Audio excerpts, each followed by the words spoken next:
میں وہاں بیٹھا سوچ رہا تھا کہ اب میں کیا کروں، کہاں جاؤں، کس سے صبا کا پتہ پوچھوں۔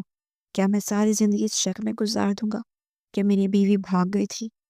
میرے آنسو خشک ہو چکے تھے مگر اندر کا لاوا پک رہا تھا۔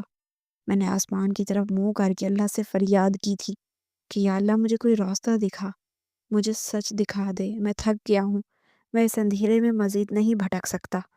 ابھی میں دعا مانگ ہی رہا تھا کہ مجھے اپنے عقب میں کسی کے قدموں کی آہٹ سنائی دی تھی، جیسے کوئی کیچڑ میں چلتا ہوا میری طرف آ رہا ہو۔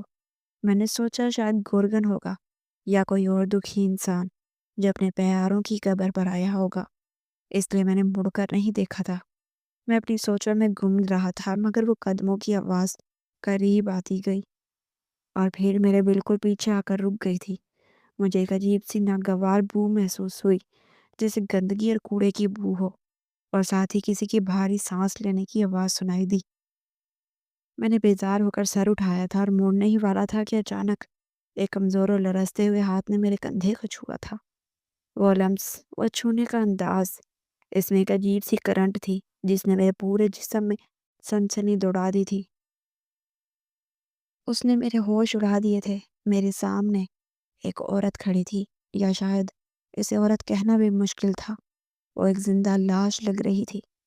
اس کے کپڑے تار تار تھے اور جگہ جگہ سے پھٹے ہوئے تھے، جن پر کیچڑ اور میل کی تہیں جمی ہوئی تھی۔ اس کے بالوں میں خاک بھری تھی اور وہ الجھے ہوئے تھے۔ اس کا چہرہ میلا اور مٹی سے اٹا ہوا تھا، جیسے وہ سالوں سے نہائی نہ ہو۔ اس کے پیر ننگے تھے اور ان میں زخموں کے نشان تھے۔ وہ ایک بھکارن لگ رہی تھی، ایک فقیرنی جو شاید بھیک مانگنے آئی تھی۔ میں اسے ڈانٹنے ہی والا تھا یا شاید کچھ پیسے دے کر رخصت کرنے والا تھا، کیونکہ میں اس وقت کسی سے بات کرنے کے موڈ میں نہیں تھا، مگر اس کی آنکھوں نے مجھے روک لیا۔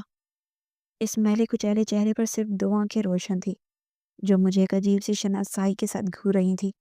وہ آنکھیں ویران تھی مگر ان میں ایک سمندر تھا، درد کا، شکایت کا اور محبت کا۔ میں ساکت ہو گیا تھا۔ وہ فقیرنی خاموش کھڑی مجھے دیکھ رہی تھی اور اس کی آنکھوں سے آنسو بہہ نکلے اور اس کے گالوں پر جمی مٹی میں لکیریں بنا رہے تھے۔ فضا میں ایک عجیب سا حبس تھا۔ پھر اس کے خشک اور پھٹے ہوئے ہونٹ ہلے تھے اور اس نے وہ جملہ کہا تھا جس نے میرے پیروں تلے سے رہی صحیح زمین بھی کھینچ لی تھی۔ اس کی آواز میں ایک عجب سی کھنک اور درد تھا۔ عفان، تمہاری محبت سچی تھی، اسی لیے آج اللہ نے تمہارے اپنوں کے چہرے بے نقاب کر دیے ہیں۔ یہ آواز، یہ لہجہ، یہ نام لینے کا انداز، میرے دماغ میں دھماکے ہونے لگے۔ یہ آواز کسی اجنبی فقیرنی کی نہیں ہو سکتی تھی۔ میں نے 10 سال اس آواز کا انتظار کیا۔ میرا دل زور زور سے دھڑکنے لگا تھا۔ تم کون ہو؟ میں نے ہکلاتے ہوئے پوچھا تھا۔ میں اٹھ کھڑا ہوا تھا اور اس کے قریب جانے کی کوشش کی تھی مگر وہ وہیں کھڑی تھی۔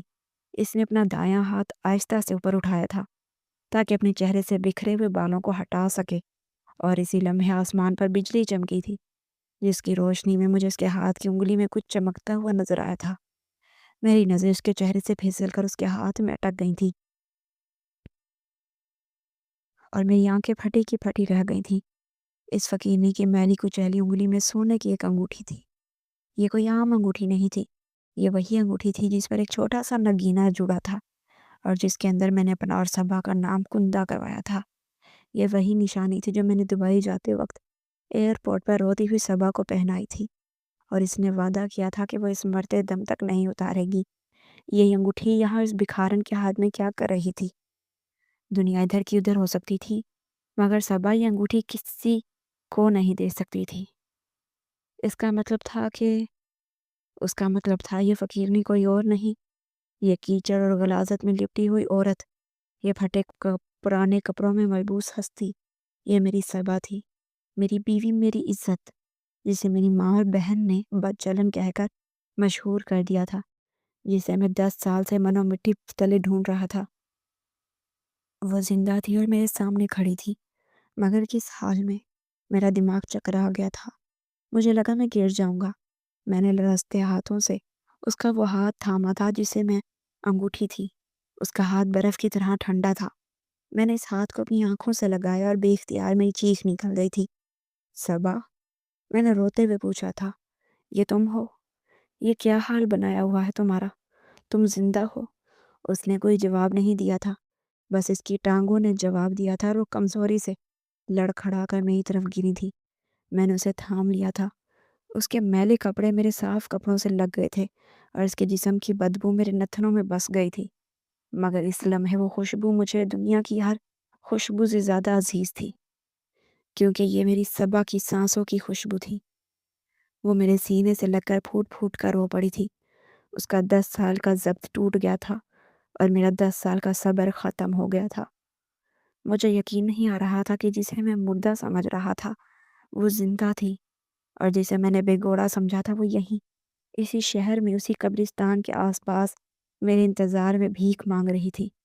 میرے ذہن میں وہ سارا منظر گھوم گیا تھا، ماں کا جھوٹ، بہن کی مکاریاں، خالی قبر کی ریت اور اب یہ زندہ لاش۔ سب کڑیاں مل گئی تھیں۔ میری ماں اور بہن نے اسے مارا نہیں تھا، بلکہ اسے مارنے سے بدتر کر دیا تھا۔ انہوں نے اسے گھر سے نکال دیا اور اس نے اپنی وفا کی لاج رکھتے ہوئے خود کو مٹا دیا، مگر میری دی ہوئی انگوٹھی نہیں بیچی۔ یہ منظر اتنا دردناک تھا کہ پتھر بھی رو پڑتے۔ میں نے اسے بھینچ لیا تھا جیسے میں اسے اپنے وجود میں چھپا لینا چاہتا ہوں۔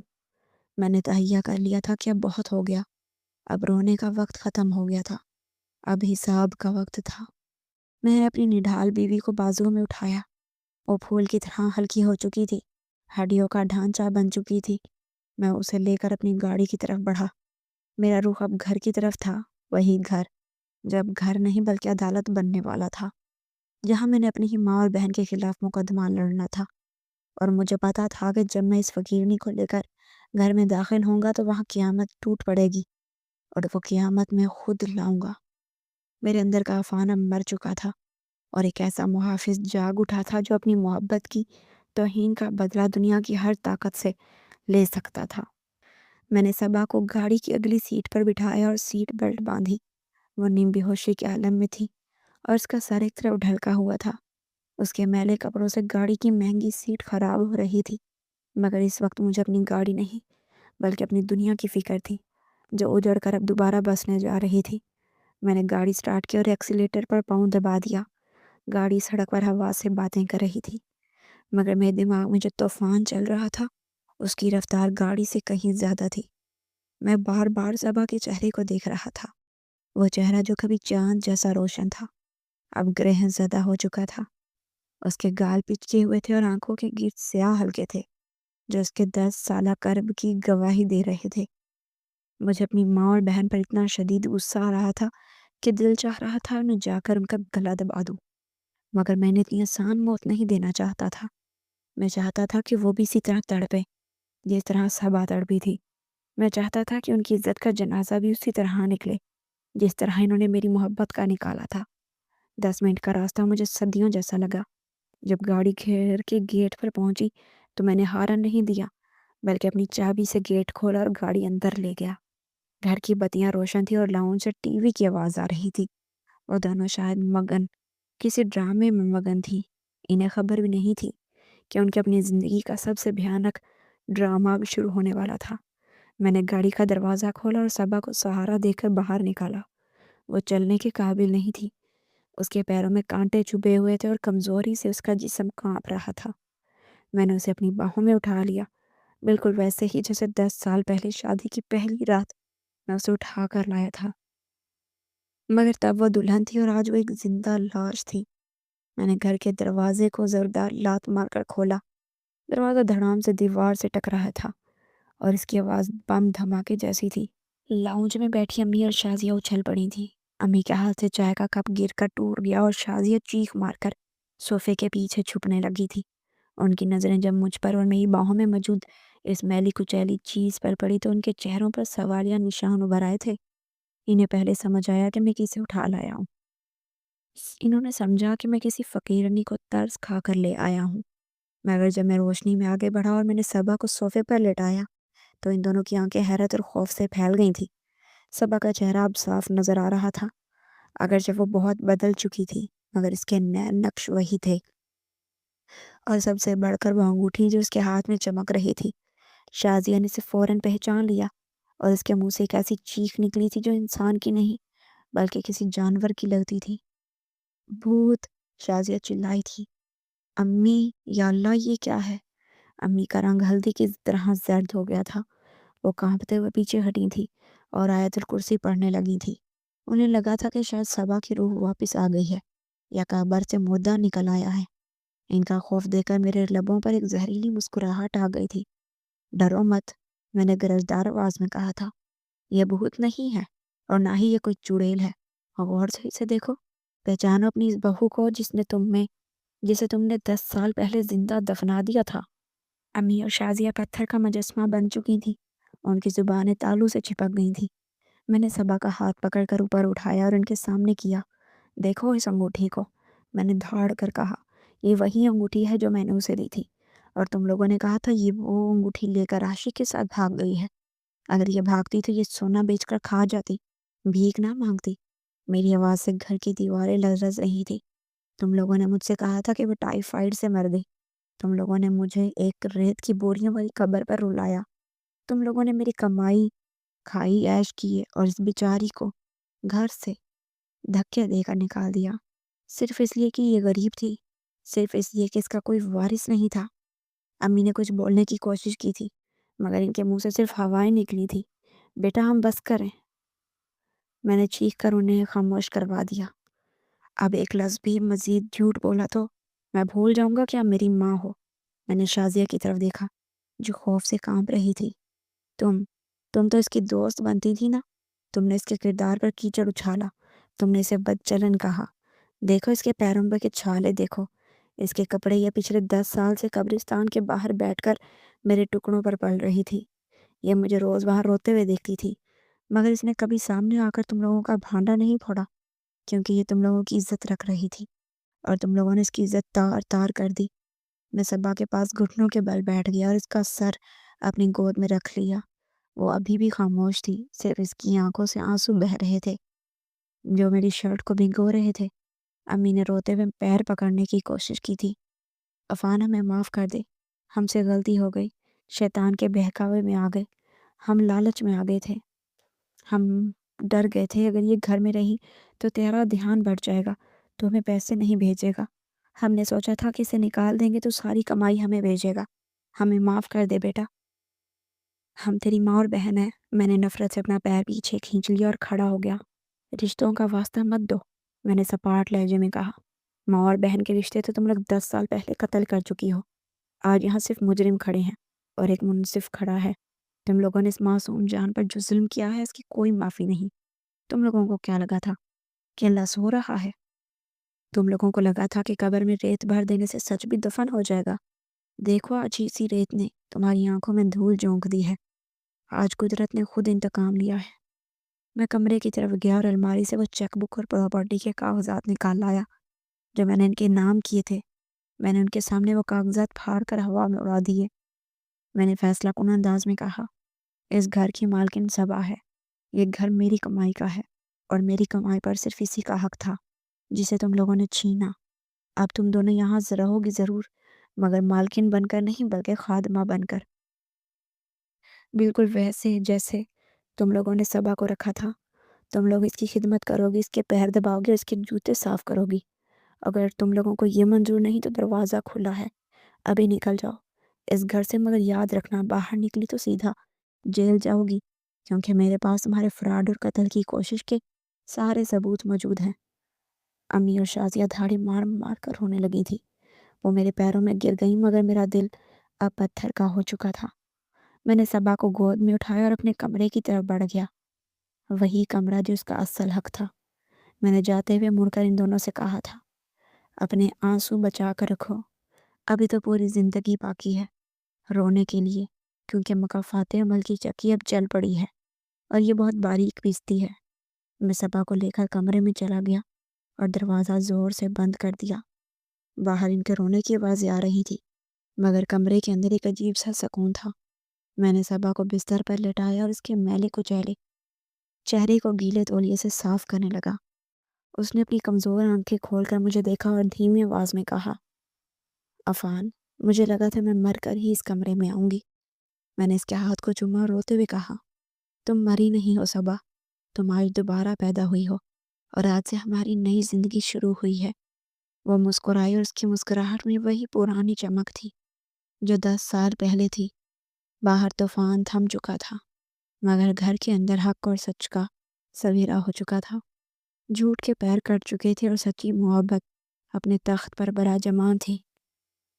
یہ کہانی قبر سے شروع ہوئی تھی اور بستر پر ختم ہوئی، مگر اس کا سبق ہمیشہ زندہ رہنے والا تھا کہ جو دوسروں کے لیے گڑھا کھودتا ہے وہ آخرکار خود اس میں گرتا ہے، اور وفا کبھی رائے گاہ نہیں جاتی، چاہے اسے 10 سال لگ جائیں یا 100 سال، وہ اپنا انعام پا کر رہتی ہے۔